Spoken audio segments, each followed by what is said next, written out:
t-shirt? The answer is yes! Get a free t-shirt at Caribbean Tire with every Valvoline oil change. Caribbean Tire, taking you home safely. Did you know? Sagicor has a plan to help protect your income against the life-threatening illnesses that we face today. I would be more than happy to tell you about it. So let's talk. Sagicor, keeping its promise to you. Wise financial thinking for life. I had a really good time tonight. So did I. Life moves fast. Be prepared with Sagicor. Learn more at sagicorlife.com. Good morning and welcome to Morning Matters. This morning we definitely have a surprise and I am included in the surprise. Our guests this morning, they are two veterinarians. One is Trinidadian by birth and the other is Belizean by birth. Many of you will know both of them depending on which country you're looking from. If you're looking from Trinidad, chances are you will know Dr. Padilla.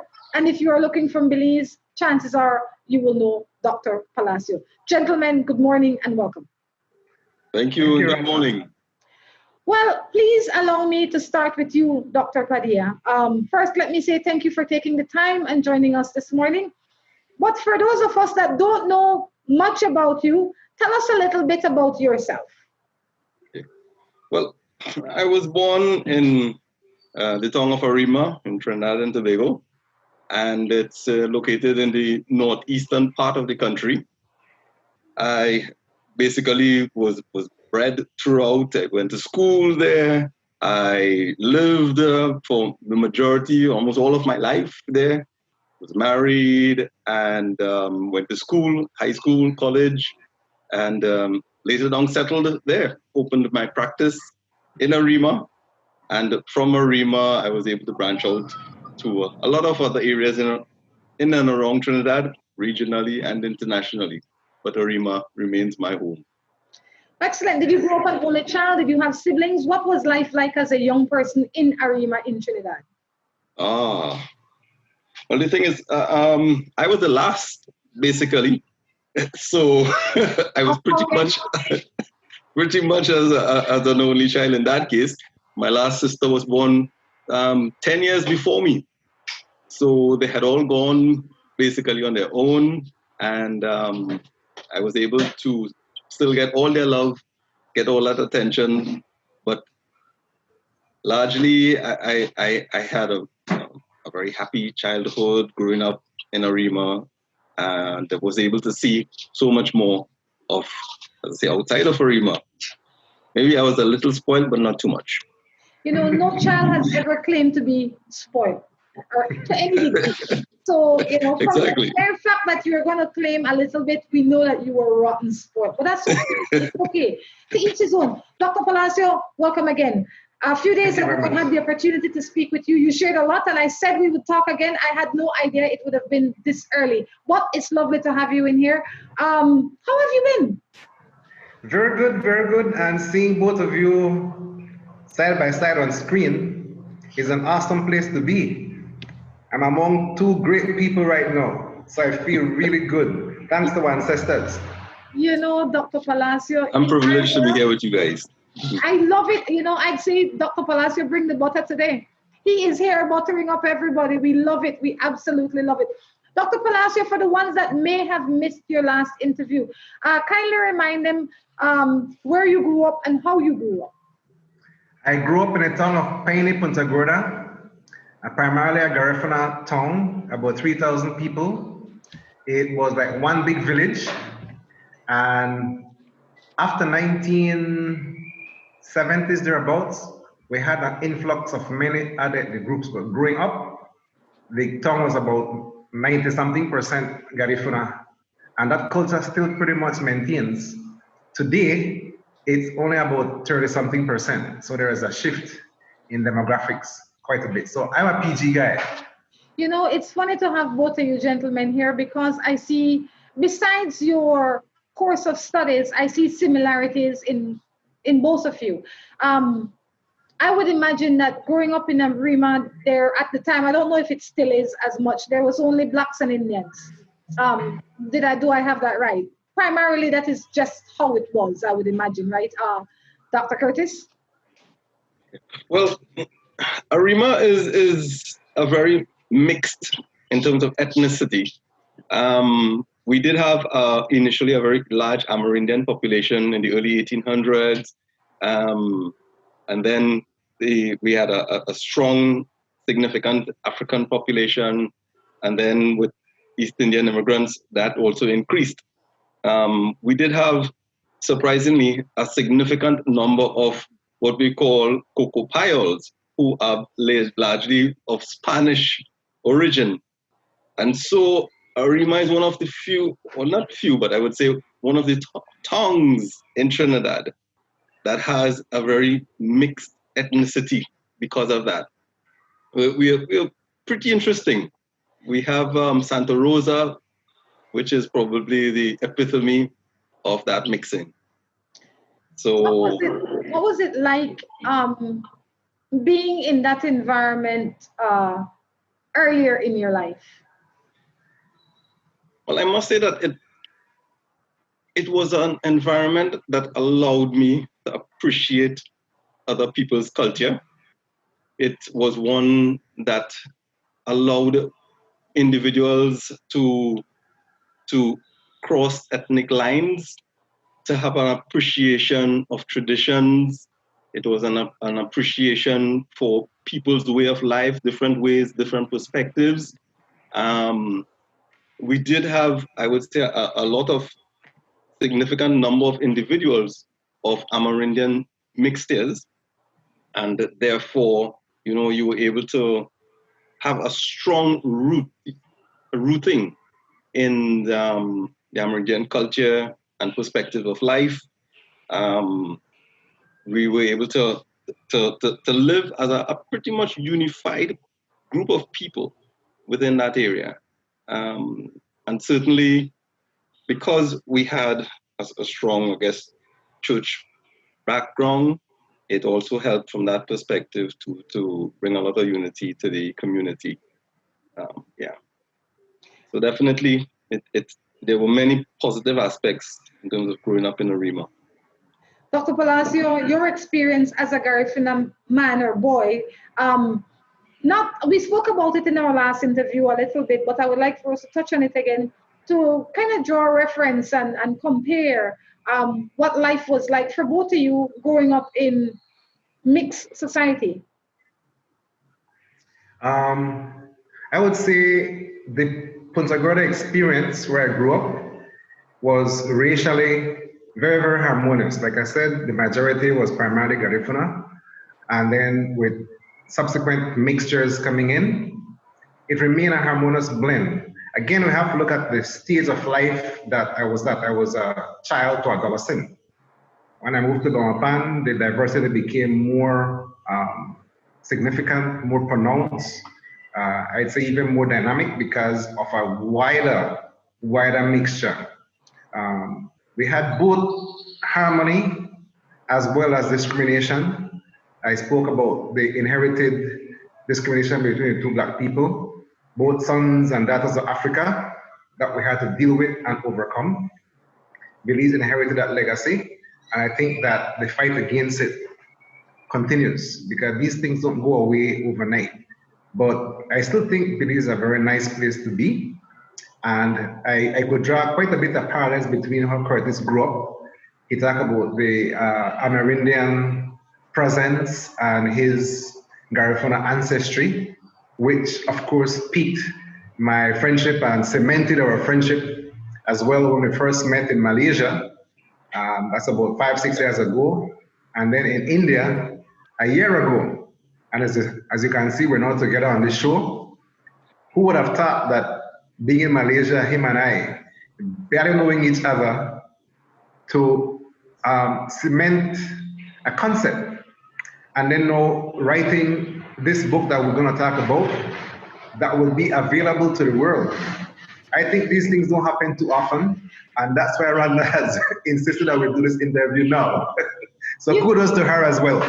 You know, I have to say that I don't know if both of you are God-fearing men. but I Yes. believe that everything is in Yes. God's time. Yes. And I don't know how three of us ended up on this screen, but I have to say there has to be a greater purpose than any of us that's sitting here can imagine, simply because that's just how the life is.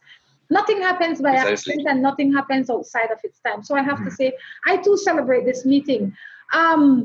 It is very unlikely, at least in my mind, that two Caribbean people that didn't know each other would find each other in a country like Malaysia and or India and connect to the degree that both of you did. Dr. Curtis, what do you attribute that connection to? That's a very interesting question. Because very often, we are not certain of what plans God may have for us. And very often we may try to find those particular plans by doing different things, outreach programs, some people may go over the internet, trying to find links and common relationships. But when there is a destiny that has been planned for you, I think everything works in favor so that you can have that common nexus. And there is that meeting that says the time is now here, it's right, and it will bear fruit. Maybe we may not know exactly how the fruit bears, but it happens. And so that was the sort of instantaneous connection, I think, that Ludwig and I had when we first met. And the commonalities that we espoused were the things that naturally help us to gravitate together. And that could only because, as they say, the man above has a bigger plan for us. I think the man above has moved down here, okay? I think he's living right here amongst us right now. Dr. Palacio, and I'm not here to talk religion, but I think that we as human beings have to have a bigger belief in something other than ourselves. So I'm going to ask, how has your spiritual connection strengthened through your life experience? What are some of the things that has strengthened it? I think that it has strengthened in so many different ways. Even in a country like Cuba, which did not promote religion during the time that I was there. You might have heard about the Santeria, which is African, and it is almost identical to the Garifuna Dugu. Same amount of days, 3 days, the consumption of strong rum, animal sacrifice, the drumming, and the calling of the spirits and ancestors to be present among us.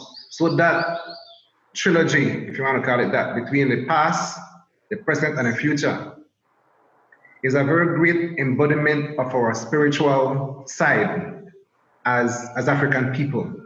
And I don't care who you are, as long as it has some African blood, if ever you hear the drums beat, there is something that resonates. I mean, I can't dance as good as Curtis, or Rhonda, but I feel it in my bones nonetheless. It's there. And I believe that spiritual side is still growing. And we have to just be like receptors or receptacles, as Curtis mentioned, from that higher force, God, to just guide us as vessels on this earth. That's what we're doing. And I guess that's why we're here right now. So Curtis, the first fruit of the book is us three, you and Rhonda and me, having this forum that will be broadcast to the rest of the world. That is an amazing fruit as we speak. And this, like you said, nobody knows what the fruit was going to look like, but this was a grafted fruit. This is not of one specimen or species. This is definitely a graft. So it's special. And when you graft, sometimes you don't know what's going to come out. You don't know if it's going to be sweet or sour or whatever it is. But here it is. So I will say, Again, thank you. What we're going to do, we're going to take a break. But when we come back, we will talk about the book that these gentlemen have written. We will talk about their practice and what got them into the scope of work that they have chosen and what is next for both of them individually and together. We're going to take a break and be back. Me and my Marie shops in Lake. Me and my Marie Sharp in Indiana. I'm in Rhonda Beach, California with my Marie Sharp. Me and my Marie shops in Kabul, Afghanistan. Me and my Marie shop that are Hertfordshire, England. Me and my Marie Sharps in Taipei, Taiwan. Marie Sharp, world-class products produced in Belize.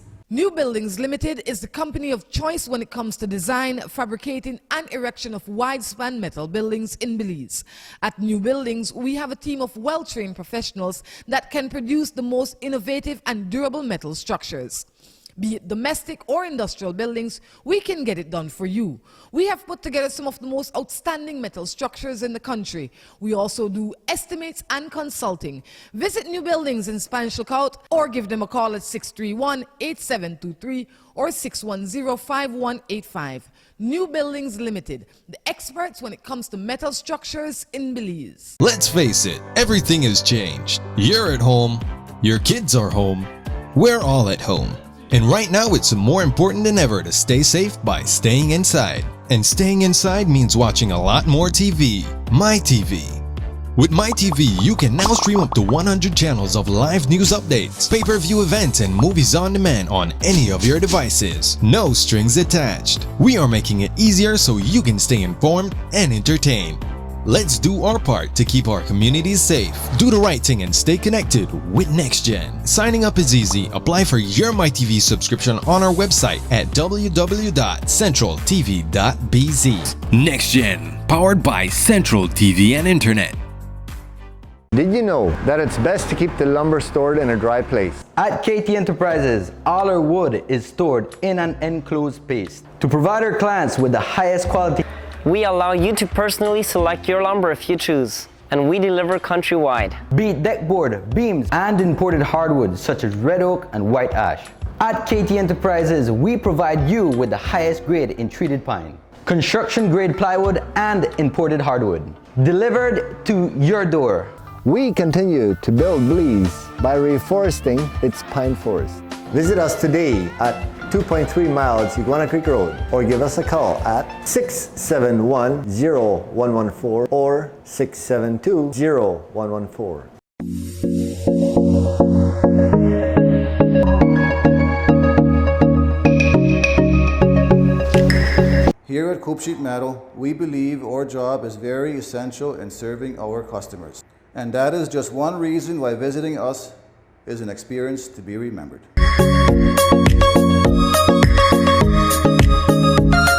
Here at Coop Sheet Metal, we have a reliable fleet of trucks. We specialize in countrywide delivery of all our material.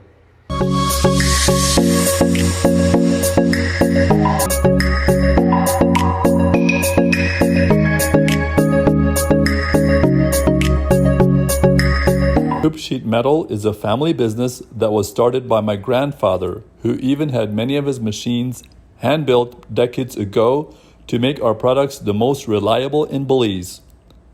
Come visit us at our new facility on Iguana Creek Road, just past the Belize River leading to Spanish Lookout. I choose Happy Cow cheese because of its perfect portion sizes, and I can travel with it. Because it's nice and soft and creamy, and it goes smooth on your bread. I choose Happy Cow cheese because I eat it with my beans. I eat it with my fried jack. And you know why? Because it's nice. Most of all, when you're on the plane, you know they only give you some crackers and you could just take one out and enjoy it with Happy Cow cheese. I'm Miss Baker and I choose Happy Cow cheese because it goes well with all the stuff I bake. Happy Cow cheese. Look for it in a store near you. Distributed in Belize exclusively by Emilio Ahmad and Sons Limited. Good morning, Rhonda. Hi, good morning. I'm Rhonda Crichton. I'm the host of the show called Morning Matters. Morning Matters is a show where people come and they share their issues with us. My name is Mike. I'm an alcoholic. And in return, we share our opinions with them. You and only you can forge your path. We have a lot to offer. We like to share Belize with the rest of the world. Not only our matters, but definitely our strengths. Caribbean peoples have a lot of story to tell. And if encouraged, they will tell it. The ordinary person is attracted to us as well as the professional because they all find a balance in Morning Matters.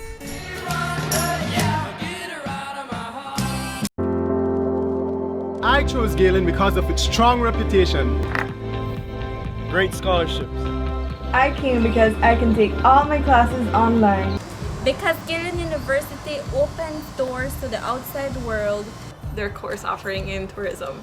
It gives me more opportunity to become who I want to be. If you want to connect with your inner champion to make the world a better place, then Galen is right for you.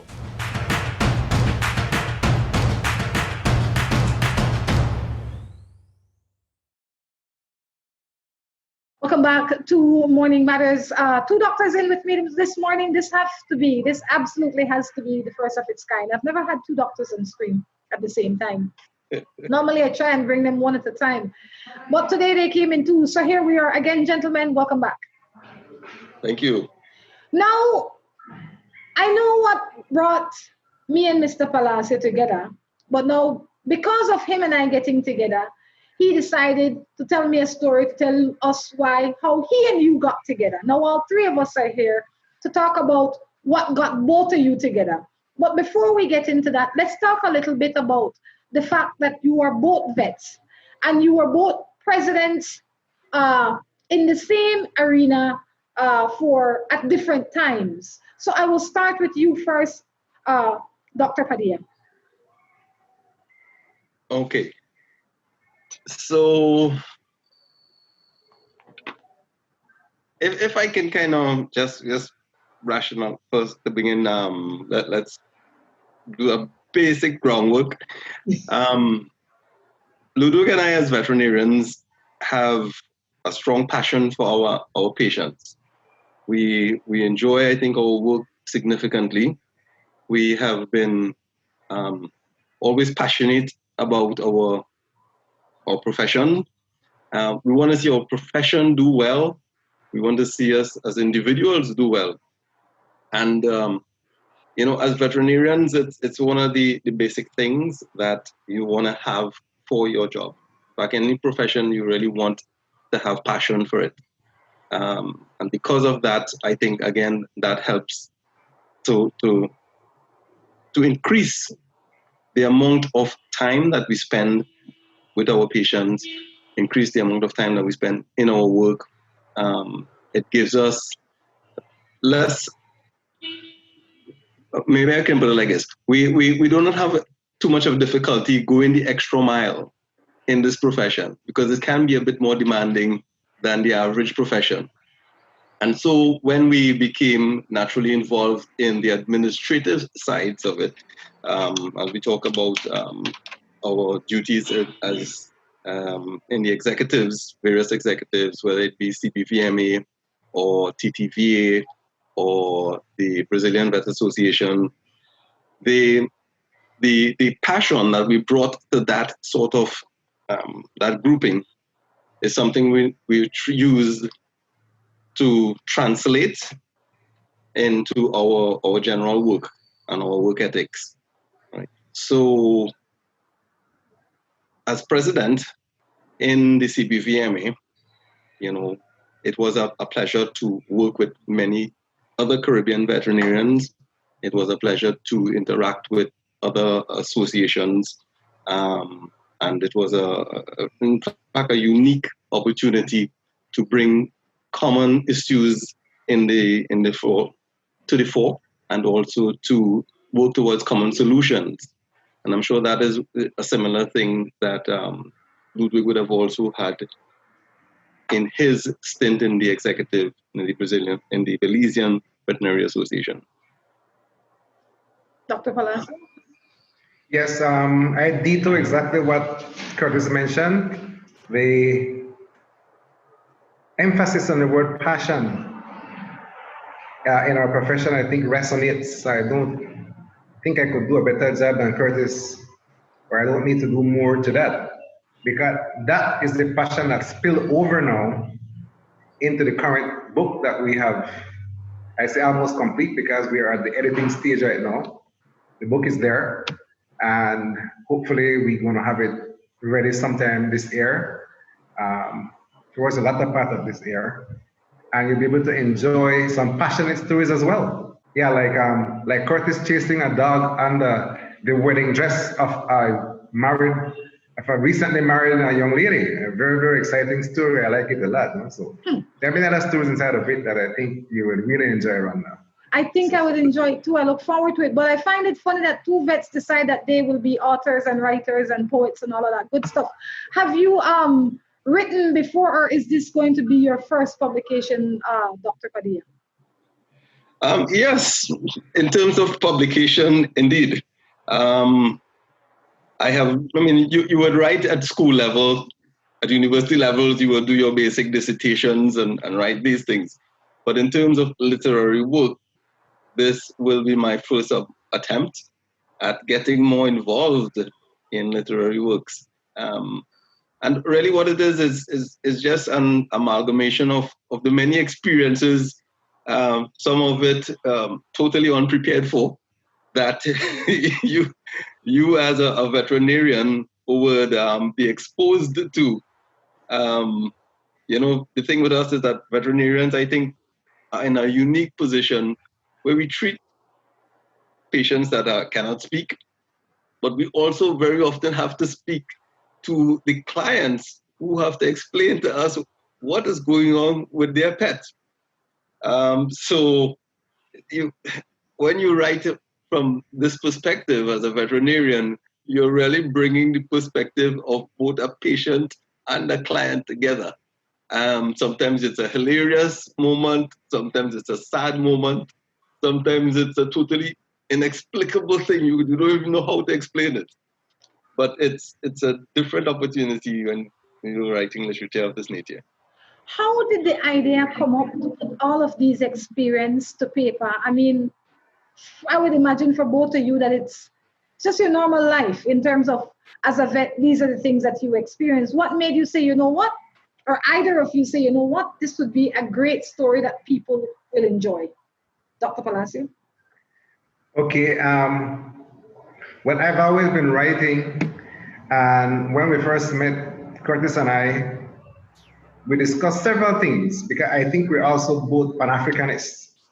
So we agreed that that was important. And we had this idea that we gotta do something together. And we explored many different ideas, many. So between Malaysia and India, we didn't concretize anything. But in India, we zero in and we say, listen, we can produce a book based on our experiences. There are commonalities in the Caribbean and in the profession. So it became like, I'd say natural in the sense that the stories he write, I could appreciate, and we could feed off each other. The synchronicity is perfect because we're both in the same profession. It would have been much more different co-writing a book with somebody who would be in a different profession. It would have been way different. So we see things from our professional point of view, but also the Caribbean humor, the Caribbean fabric, and the colors of it, and how it unfolds, again, are so similar and amazingly interesting and exciting. And that's what we were able to capitalize on. So I guess for every story that I share, Curtis could have written something along the same line quite easily. So we're Caribbean people who happen to be veterinarians, who are fortunate to be cooperating on a literary work, and who in the future, but even if we die right now, Curtis, you and I, the book will still go out at some point. So it's now a product that belongs to humanity. Rhonda, I think you talk about the spiritual side. That is a blessing that is definitely coming from the spirits of our ancestors. I mean, I can't put it no better way than that. I feel that it's not every day. I mean, there's a lot of Caribbean people that we look up to. But I find it very interesting that two Caribbean vets would find each other and then turn themselves into authors. I mean, that's quite unusual because normally they would be an author on their own. They would not say, together we will do this. Out of all the things that you could have chosen to do together, why this, Dr. Padilla? Yeah, that's such an interesting question. And I would sort of take over from where Ludwig was talking about that. We felt that we wanted to do something differently. We wanted to leave a legacy. And I think that was the baselines that we used, something that in our profession, we can say that we have left for succeeding people to look at, because there is so much commonality between Caribbean peoples. When we look at the various events that happen in our lives, our history, our culture, we can all empathize with some of these things. And so the need to write this down and to leave it for future generations was one of the key things. And then also, we were looking to do something that was unique. And then from this perspective, there have not, to the best of our knowledge, been any Caribbean veterinarians who have ever written literary work. And more so, I have not found in our research any persons of color who are veterinarians who have written any literary works either. James Harriet is probably the only other veterinarian that I know have written nice, extensive work. And he's well known around the world. I think he's from England, yes. So for us, this would be a first. I think for the Caribbean, it would also be a first. And certainly for even North South America, it would also be a first.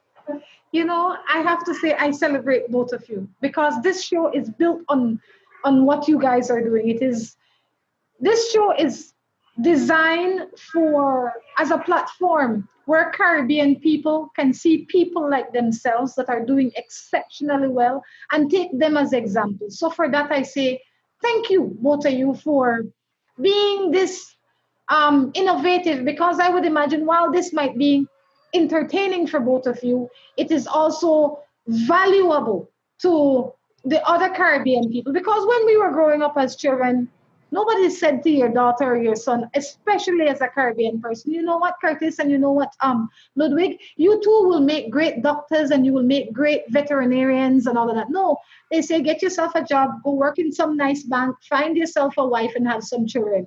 That's it. What inspired you, Ludwig, to be a vet? My upbringing, my community, and the need for this profession in Belize. I think all of those converge together to influence my thinking from very young, because I was the youngest veterinarian in Belize for many, many years. I was only 26 when I came back as a vet, and coming from Cuba, it was poorly accepted back in those days. Now, coming from Cuba, you get all the support. They get a stipend. I never get a single dime when I was in Cuba. I dressed like the Cubans. I wear the same kind of pants and shirts. Lived the life of a Cuban, and people thought I was Cuban. Now it's it's something that is so rewarding. So the whole dynamic has changed, and I think that in some way, shape, or form, being a pioneer is a blessing, because those that came behind are actually standing on shoulders of people like me. Because sometimes they come back and they say, listen, I went to such a place in Cuba. When I told them I'm from Belize, the first question they ask, do you know Ludwig Palacio? I mean, there's no higher reward than that. So I want to stay on you for a little bit, Dr. Palacio, because I am not exactly both of your age, but I'm near enough. And I think that when we were growing up, we did not have the kind of appreciation for animals that we do now. And while you can go and study anything, I would imagine that your parents are also looking at what you can study to come back and be productive and make money with. How was a profession like yours received in a country like this back in that day? If I could go on a scale of 0 to 10, when I came back from Cuba, it was at a 2, maybe 1.5. Today, it's at a 6. There is still room for expansion, and I'm pushing the envelope. I've worked in independence. I am now having an established vet service in Damopan. It's still a pioneering work. So I think any veteran coming after us in Belize, for example, will profit from what has been established already, and will do better. Will do better financially, definitely. Because my son, for example, has about 13 years experience. And he likes to call around. He said, Dad, you know, I have all this experience. Why don't you just certify me as a vet and call it off? I'm saying, no, you got to go to vet school. And he's like, I don't want to go to vet school because when I come back, I won't make a whole lot of money. I want to make money, Dad. So, you know, things like that. But I tell him that Belize is only a small microcosm. The world has become flat. And vet medicine, as he now knows, is a high-paying profession in most of the developed countries. Big time, you're going to make over $100,000. But my thing is that you don't think about the money first. You think about what you want to contribute to humanity, and the money will come. Oh, good. Dr. Padilla, what was your motivation? What was it like back in the day when you said to your parents, you know, I'm going to be a vet? Yeah, well, it's very interesting because certainly you can be a vet, but money, you're not going to get much money as a veterinarian, as Ludo will tell you. Amongst the medical profession, we are probably going to be the least paid. But there's a desire for something that you want to do, something that you feel that you are drawn to. And the love of animals, I think, is the first key thing that anybody who wants to be a vet must do or must have in their system. And so that was the first light for me, that I saw animals as important. I saw them as a unique part of our community, of our environment, and I wanted to do something. So that was one of the initial drives. And then the other thing too was that I think I could not take the smell of human blood. So I would want to faint if I were to even get a little needle stuck in my finger. But surprisingly, you know, that became secondary after a while. Blood was not the issue. So my passion grew from just loving my patients. Before they were just more pets and stuff like that. But eventually they became the thing that drove me forward to see a better life for many of them.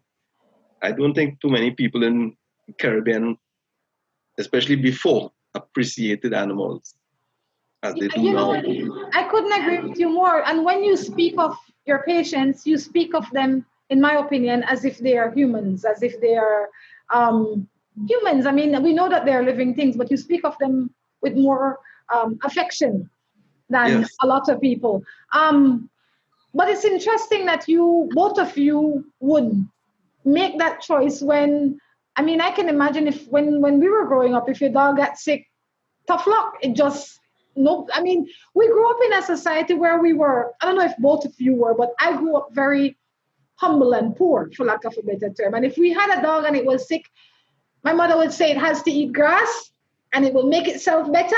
And that's, we were not taking any dog to any vet. What made any of you think that there was money in this? I mean, as little as it might be, or any money, I would have never imagined that anybody would pay to take the dog to the doctor, especially in our society. Yeah, and I think before that was a very common perspective amongst, again, many Caribbean people. And in our stories, for example, we illustrate that. There are several of our stories that has so much commonality. Pumpkins for Payment is a good example. I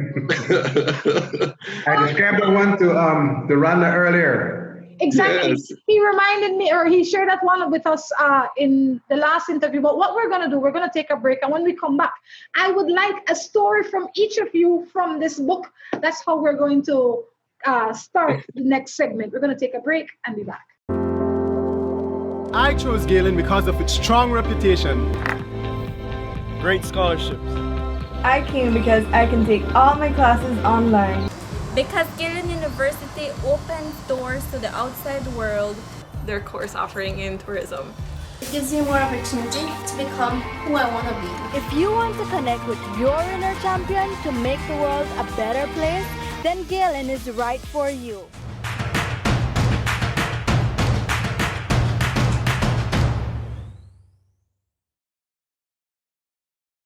I choose Happy Cow cheese because of its perfect portion sizes, and I can travel with it. Because it's nice and soft and creamy, and it goes smooth on your bread. I choose Happy Cow cheese because I eat it with my beans.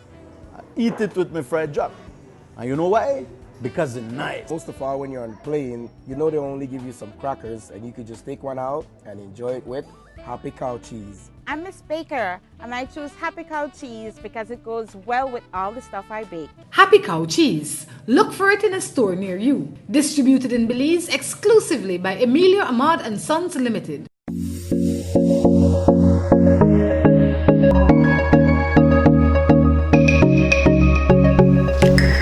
Here at Coop Sheet Metal, we believe our job is very essential in serving our customers. And that is just one reason why visiting us is an experience to be remembered.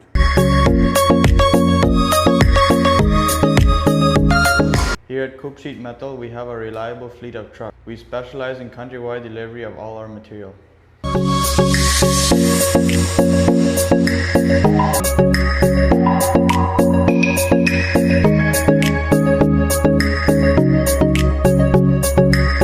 Coop Sheet Metal is a family business that was started by my grandfather, who even had many of his machines hand-built decades ago to make our products the most reliable in Belize.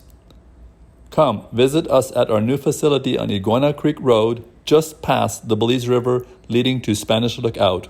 Did you know that it's best to keep the lumber stored in a dry place? At KT Enterprises, all our wood is stored in an enclosed space. To provide our clients with the highest quality, we allow you to personally select your lumber if you choose, and we deliver countrywide. Be it deck board, beams, and imported hardwoods such as red oak and white ash.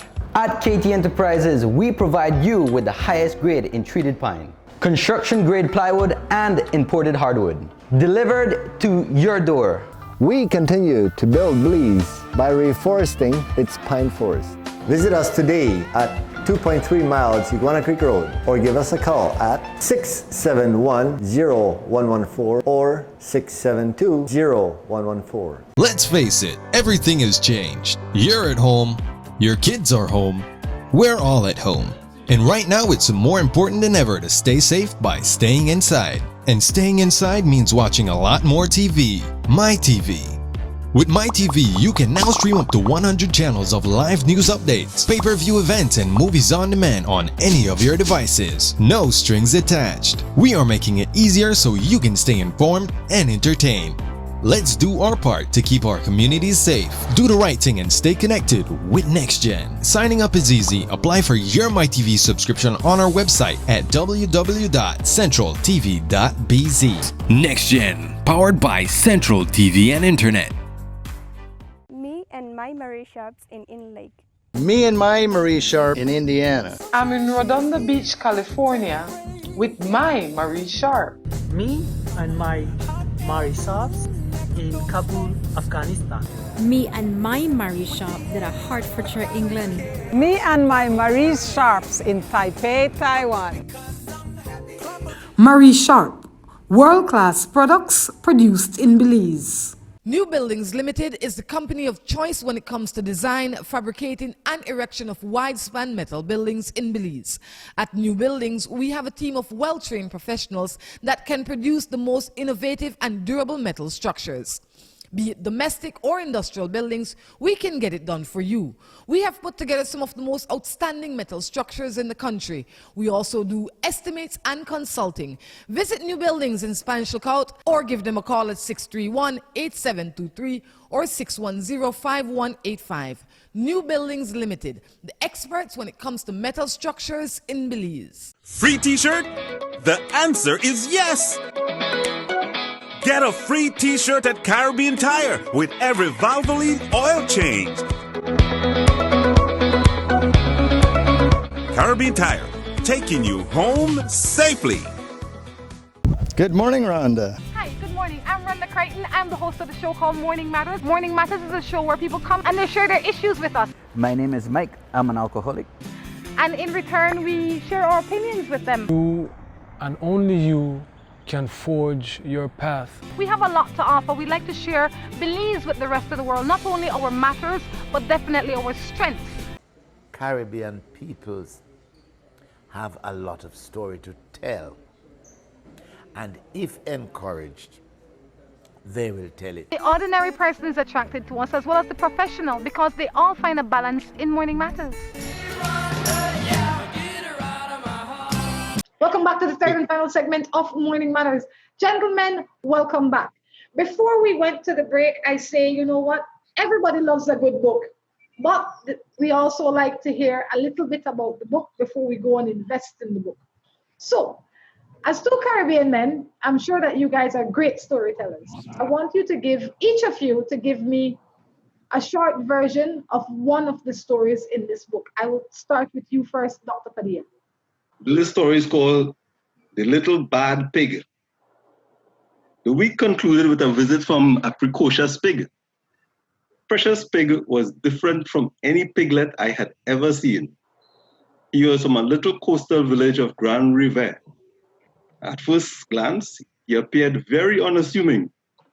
He was not a domestic pig, but a wild colored peccary, locally called a quink. He had been taken into the care of a good-natured resident after being orphaned a few months earlier. This good-natured fellow fed him milk from the breast of his own cows, food from his own plate, and gave him all the love that a surrogate dad could give. Precious Pig may have considered himself human. Entering the clinic, he stood close to his master's side and grunted incongruously when someone came near. Why is he here? Is he sick? He did not appear infirm, but most wild animals do not exhibit signs of sickness until their conditions have progressed. This pig is a thoroughbred. He hard like balata wood. Since he's small, I love him with the best, said the owner. At roughly 6 months of age, he was a fine specimen. Precious Pig owner watched me and said, "Don't underestimate him. He's bad like 10 tiger cat." No sooner had his master completed the sentence than Precious Pig attacked the adolescent dog waiting to enter the room. The dog stood his ground for a few seconds. That resolve was soon eroded as Precious Pig began squealing and pounding the floors with his all 4 feet. The surprised dog ran from the reception room to the next examination room, with Precious Pig in hot pursuit. Precious Pig chased him from one end to the next before entering the corner and cornering him. Precious Pig was grabbed up by his master for a strict warning. Save for a bruised ego, the dog was not injured. He would have learned a valuable lesson, never to trust unassuming characters. For Precious Pig, it was just another day of upsetting the apple cart and breaking the stereotypes. So that's just a little... All right, can you hear me? Because I will read too. Can you hear me? Yes. Okay. This one is based on the relocating of a jaguar. It goes like this. I'm going to read one of the paragraphs. You know I am a man. But that dog was a gift for my daughter on her 12th birthday. Today, I mean today, like right now today, my daughter is 15 years old. Now, look what happened. And do you know who gave it to her? Her grandma, my mom. And now she's gone. Just 2 months ago. Imagine that, my boy. Imagine that. But I am a man. But this government and their protection nonsense, I don't know. Seems like animals have more rights than people nowadays. I feel it more for my daughter though, more than myself. Me, I can take it. My daughter is home crying, you know. I promise though, whatever you guys do, don't let this animal come back to my place. He sounded more than eager to have killed the jaguar. We looked at the jaguar. He had such a lovely coat, tannish yellow with dark spotted areas, sharp-looking teeth, long white canines, and a slender, muscular frame. She was perfect. She was also very fast, and although she was in a confined space, she would spin on a dime when Dad tried to inject her. After 2 tries, Dad was able to administer the first shot, but he took no chances and prepared another portion just in case. I'll read the ending part to that story. That's a relocation of the jaguar. This, I wrote it from one of our son's perspective when he was like about 10 years old. I took him on that trip to relocate the jaguar. We no longer had time to think. Dad nimbly jumped into the pickup, then on top of the cage, opened the latch for the door to open, and he jumped straight into the vehicle without a hitch. The jaguar immediately jumped out of the cage and bolted west towards the mountains. She had no interest in Dad. She was way quicker than Dad, running off before Dad got inside. For a little while, we saw this muscular cat with her body slouched to the ground, her tail up. Then she stood up and moved nimbly without turning back. The last thing we saw was her tail still sticking up as it disappeared into the depths of the forest of the Maya Mountains. We never heard of that cat again. The farmers know when a problem cat returns because of their individual characteristics and habits. On the way back, Dad was happy that this majestic creature could have gotten a second chance. Like jaguar, my boys, we all deserve a second chance. Everyone. This thought, along with such an adventurous day, will always remain with us. End of story. You know, one of the things that I immediately noticed is while you are telling the story and you can relate to the owner and the animal to some degree, there is a bigger message behind it. You know, in the first story that Dr. Padilla told, I mean, yes, I understand the surface, but beyond the surface, there is some learning there. Is this how both of you designed it? Because you tell these glorious stories, and yes, they're funny, but if you're paying attention, there's real value in these stories. Is this how you designed it? Interestingly, we did not plan these stories together. We just decided that we would put our stories down as from our perspective, and we did not have any intention of them having a particular style or genre.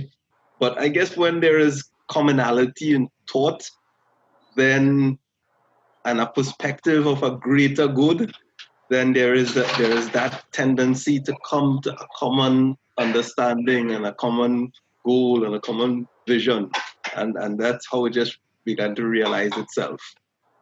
I agree, Rhonda, and I'm glad that you were able to make that distinction.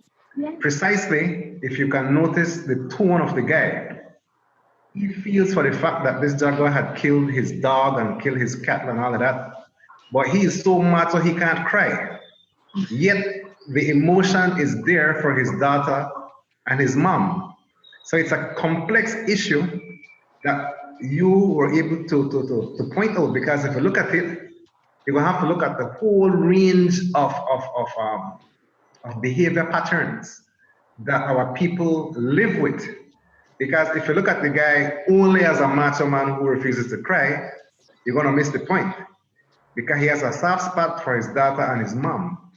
He obviously has an issue with the conservationists. So all of these issues come out in that single story.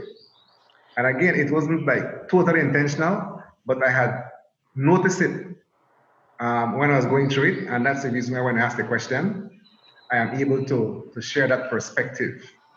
You know, but I think the biggest thing that, well, I mean, I noticed that as well, but I think one of the bigger things that came out of it is that everybody needs a second chance. Okay. You know, Very I think that was clearly stated, that everybody needs a second chance. I mean, the man did not say kill this animal. He said make sure this animal does not come back in my area. So I fully appreciate that. The same way with the first story, it looks like something, and when you see it look like this thing, you expect this behavior from it. Nobody expects for it to attack a dog. I mean, good grief. Exactly. So I think both of those stories are life stories. It's fun that you can tell them in funny ways. But I think it is definitely going to be, it's going to make for interesting reading, and I think it would make for a good school book, because this would be definitely good class conversation. How you analyze it and how you find yourself in these stories at times. So, gentlemen, I have to say, job well done with that. When should we expect to be able to read this book? Because now we're all waiting. You have us waiting. Well, we are looking at completing our editing within the next 2 months. Definitely, we are looking at a launch date of at least by September, and that might be, we're looking at probably online copies and hard copies at least by the beginning of December, January. We'll be looking at hard copies kind of thing. So the soft copies, hopefully by September, once the editing is completed, would be the initial. There will be a book launching. That definitely we will be keeping you abreast of. And once the book launching has been completed, then we're looking to get out there into the world, get it out there.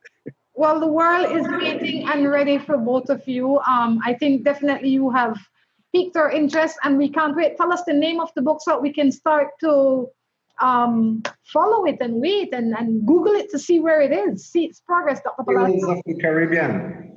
Tales of the Caribbean. And spell tales, because you've played with the word tail. Yes. T-A-I-L-S. Animal tales. I was going to say, in this case, I hope that there's no bird story in there, okay? Birds? You have a little bird story. Purpose has a bird story in there. Well, yeah, we have one bird story. Gentlemen, I say thank you for stopping and sharing with us this morning. Thank you for continuing to inspire the world, but especially Caribbean people. We are grateful for people like yourselves. Any final words, Dr. Padilla? Just that we would like to encourage people to be themselves. From our perspective, we just want to encourage people to do their best, to treat their animals well, and certainly be what God has put you on this planet to be. That's what I would want to leave people with. Dr. Palacio?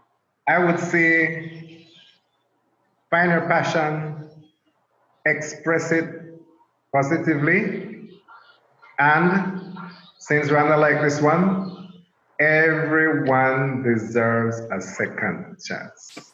I love it. Even the best of us. That is what life is made of. second Right. chance. Again, gentlemen, I say thank you and have a lovely day. Until next time, take care of yourselves and each other. Thank you. Thank you very much. Bye. Thank you, gentlemen. Be my wife.